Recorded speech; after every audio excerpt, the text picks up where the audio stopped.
Okay, my name is Geitu Ambaye Tashale. I received my PhD very recently, and currently I'm teaching in the Department of Social Work at the University of Gondar, Ethiopia.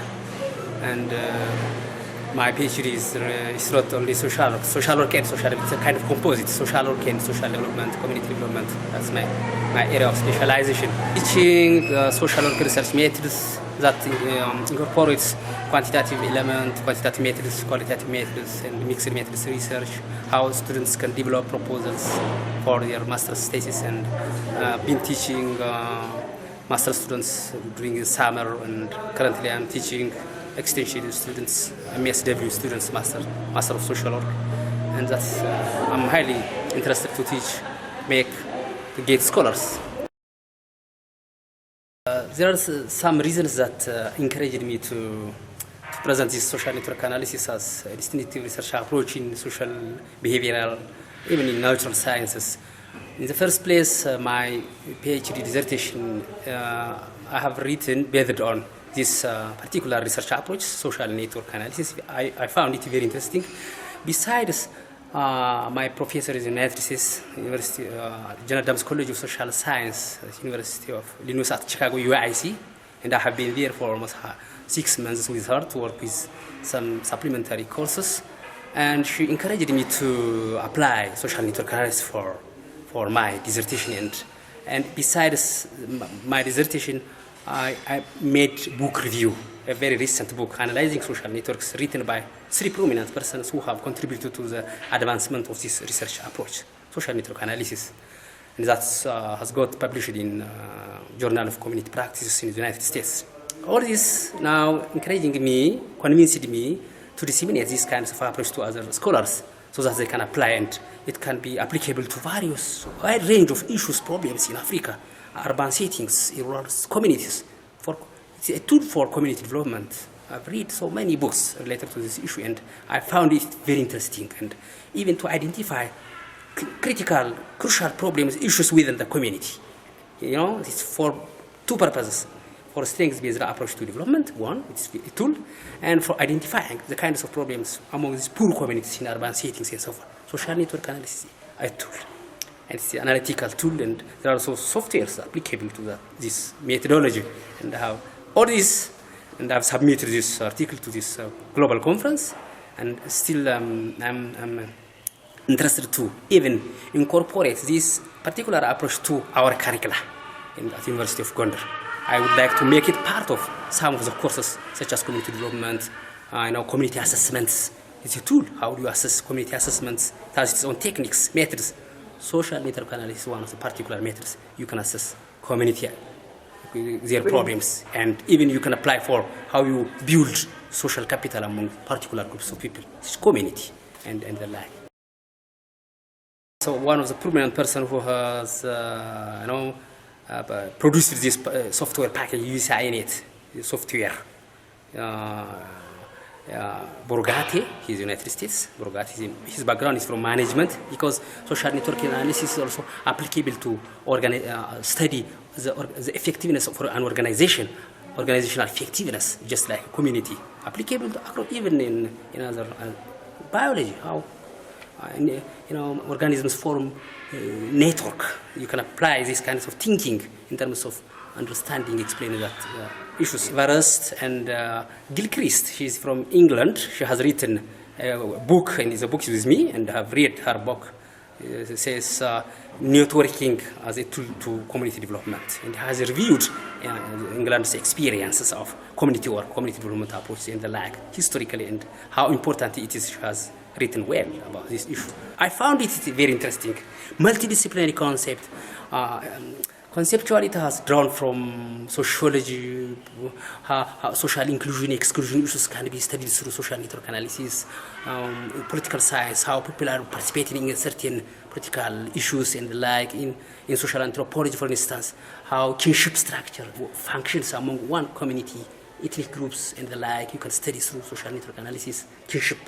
In Manchester University, there are prominent figures, Mitchell, for instance, who has written a classic book in 1965 by investigating some urban localities in southern Africa, Nambia, and how rural to urban migrants cope up with changing circumstances in the urban locality through their relationships and interactions. He has written well, Classico.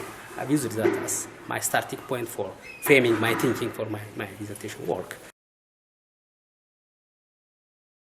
Now, there are a number of theories that relate to social network analysis: social exchange theory, social capital, strengths of weak ties theory. There are debates, unresolved debates related to weak or strong, which are place-based or non-place-based networks, important for the poor people. You see, social capital is declining in the West due to a number of reasons. There is one book written by a prominent person: people bowling alone, moving alone without interaction. The neighbors do not interact in the West. And I think there are theories, very important social network theories, very important for our students who are studying social work profession in terms of assessing community, identifying problems, using for community social development. And there are also techniques, methods. Social network analysis has a unique method. In the first place, social network analysis is unique, distinctive in terms of designing the research, in terms of formulating the research questions, in terms of gathering the data, and in terms of analyzing the data.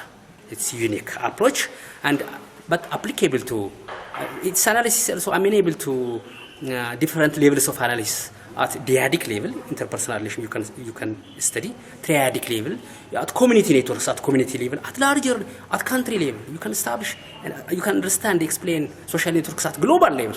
You can study by online networks, cyber networks are studied. How people exchange texts, messages are analyzed, interpreted, and you can, studied through different ways. And it's a very, very broad, generic concept applicable to a wide range of issues, problems, flow of information. It has positive and negative effects. Social networks. People mobilize their networks for uprisings, for terrorism, and people mobilize their social networks for support each other, emotional supports, material supports, flow of information. You see, exchange of goods and commodities, and it is very important concept as far as my knowledge is concerned. And I think this practical, theoretical techniques, so it's an emerging concept. There is currently the social networks of female versus male, social capital differences, an emerging issue, theme. I'm trying to study these kinds of things. And I think it's very applicable to my profession, social work, especially for community development, group dynamics, group study, at societal level. It has also policy implications. Currently, donors such as the World Bank are highly interested to see the social capital of a particular community as a criteria to donate, donors, development planners, and so forth. I think a very important concept as far as my knowledge is concerned, and I should convince my colleagues from the same department and incorporate, at least I would like to make part of the research methods course, and I will give some section and so that my students can aware of, and even I am encouraging students to apply for their master's thesis to apply for their master as a methodology to study communities, urban communities, rural communities, street children, how they make contact with their fathers, mothers, and other people along the main street, and female-headed households, and people engaged in a informal sector. Even I have submitted one paper for my university, social networks and the informal economy. You see, social networks and the informal economy. You can study how people are engaged in the informal sector, which is accounts for the larger section of the population through, informal. They couldn't get access to formal business, formal banking system because of their lower income levels.